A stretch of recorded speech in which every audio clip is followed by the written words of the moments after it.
Okay, babe, if you get any of these questions wrong, I get to wax your leg. Not gonna happen because I know you like the back of my hand, but okay, let's go. What chips do I like on my period? You like hot Cheetos, Takis, inside a jalapeno with sour cream. Okay, I'm surprised you Easy. Okay. What's my favorite food when I'm sad? Korean buckwheat noodles that are cold with Korean short ribs and extra vinegar. How the heck did you know that one? Easy. Okay. What's my favorite anime? Clannad. Dang, you answered that so fast. So easy. When's our anniversary?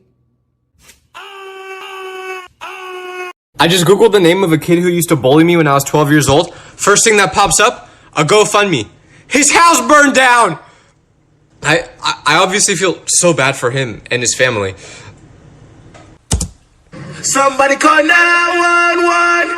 Shawty fire burning on the day.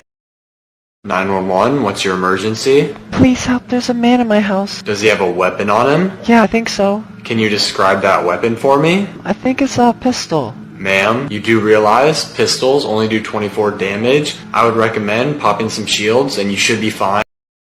Sir, why is it so cold at the top of a mountain? Because the top of a mountain is actually closer to the sun. So why would it be cold? I think the school needs to give your parents a refund. Well, did you know that a frog can jump higher than an Eiffel Tower? Really? That's because an Eiffel Tower cannot jump.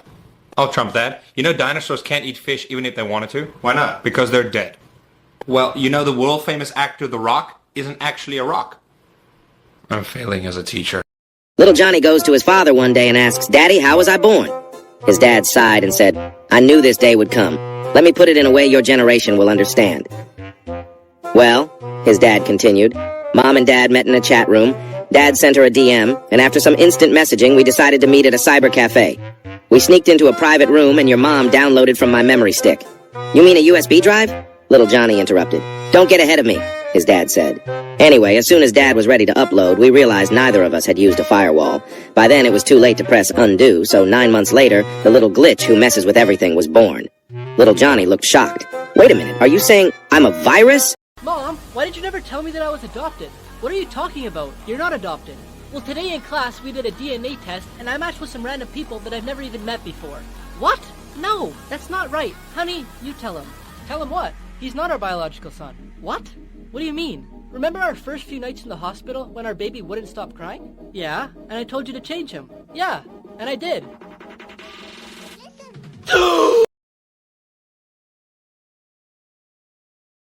In Little Johnny's class, they were learning about government. The teacher gave them for homework that day to go home and ask their parents what the government is. When Little Johnny got home that day, he went up to his dad and asked what the government was. His dad thought for a while and answered, "Look at it this way. I'm the president, your mom is Congress, your maid is the workforce, you are the people, and your baby brother is the future." Little Johnny still did not understand. "Sleep on it, and you will for sure understand it better tomorrow," his dad said. "Okay then, good night," Johnny said, and went to bed. In the middle of the night, Johnny was awakened by his baby brother's crying. Going to his crib to check on him, he saw that he had taken a huge crap in his diaper. So he went to his parents' room for help. He peeped into the room and saw his mother loudly snoring, but his dad was not in the bed. So he went to check the other bedrooms. He checked the maid's room and peeped in the keyhole. There he saw his father raw-dogging the maid. Johnny was surprised, but then realized something. "Oh, now I understand what the government is. The president is fucking the workforce, while Congress is fast asleep, nobody cares about the people, and the future is full of shit." In class, the teacher asks Little Johnny, 4 crows are on the fence, the farmer shoots one. How many are left? Little Johnny says, "None." Wrong. Now listen carefully. 4 crows are on the fence, the farmer shoots one. How many are left? Teacher repeats. Little Johnny again responds, "None." "Can you explain that answer?" the teacher asks. Johnny goes, "If one is shot, the other crows fly away, and there are none left." Teacher responds, "Well, that isn't the correct answer, but I like the way you think." Little Johnny asks, "Teacher, can I ask you a question?" Teacher, "Sure." Little Johnny asks, "There are 3 women in the ice cream shop. One is licking, one is biting, and one is sucking her ice cream cone. Which one is married?" Teacher quickly answers, "The one sucking the cone." Little Johnny smiles and corrects his teacher. "No, the one with the wedding ring on, but I like the way you think."